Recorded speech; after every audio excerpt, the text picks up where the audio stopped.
La Shorba, c'est une association humanitaire qui œuvre pour les personnes en situation de précarité. Les deux principes fondamentaux sont les actions humanitaires et la laïcité. Mais c'est la symbolique du partage, de la chaleur d'un plat. On donne et on reçoit de l'autre côté énormément.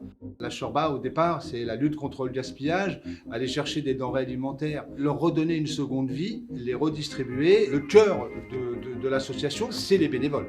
Et donc là, on va avoir quelques bénévoles qui vont participer à la préparation, à la production des repas, beaucoup plus de bénévoles qui vont participer à la distribution des repas. Donc ça, ce sera sur le réfectoire de la Porte de la Villette et à la Gaîté Lyrique et à l'Hôtel de Ville. Les personnes qui viennent chercher un repas, c'est des personnes individuelles, surtout des hommes. Et ensuite, on a décidé d'évoluer pour aller aider les familles. Donc là, on a mis en place une seconde action qui était les colis alimentaires. Et donc là, c'est des orientations par les services sociaux de la ville de Paris et des associations partenaires et qui vont pouvoir venir chercher 2 fois par mois un colis alimentaire d'une quinzaine de produits de base. Le lait, des pâtes, du riz, du beurre, de l'huile. Et puis après, sont améliorés selon le nombre d'enfants. On s'occupe aussi de bébés.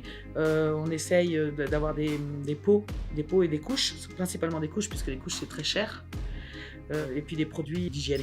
On a découvert qu'il y avait des familles, des femmes surtout, qui ne pouvaient pas bouger, qui avaient des problèmes de mobilité. Et on a commencé à faire quelques colis à domicile. On s'est rendu compte qu'il y avait des personnes qui ne venaient pas dans cette distribution de repas et qui n'allaient pas aussi dans cette distribution de colis alimentaires. Et on a créé donc les maraudes. Là, ça consiste à aller voir les personnes qui vivent dans la rue, leur apporter une écoute, un soutien, les orienter, tisser du lien. Et c'est des bénévoles récurrents, c'est-à-dire que c'est toujours les mêmes parce qu'il faut quand même que la personne ait une confiance pour venir parler. On a décidé d'être aussi un acteur de l'insertion. On a mis en place 2 dispositifs. Un dispositif de premières heures qui est piloté par la ville de Paris et un deuxième dispositif qui est donc un atelier de chantier d'insertion qui permet là de vraiment avoir une amplitude horaire et un accompagnement beaucoup plus important.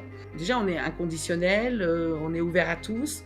Et puis, il y a une volonté que tout le monde mette la main à la pâte. C'est-à-dire que même pour insérer une personne, on va faire jouer tout le réseau. Tout le monde participe à tout, finalement. Et c'est important d'adhérer aussi aux valeurs de la Shorba, qui sont laïques et l'accueil de tout le monde. On a, dès le départ, su que le lien social était très important avec les bénéficiaires et c'est eux qui sont au cœur de notre volonté d'avancer, notre volonté de bien faire les choses, de rester toujours proche, de rester à l'écoute, mais on continue à lutter contre le gaspillage parce que notre société en fabrique ou malheureusement en produit encore beaucoup.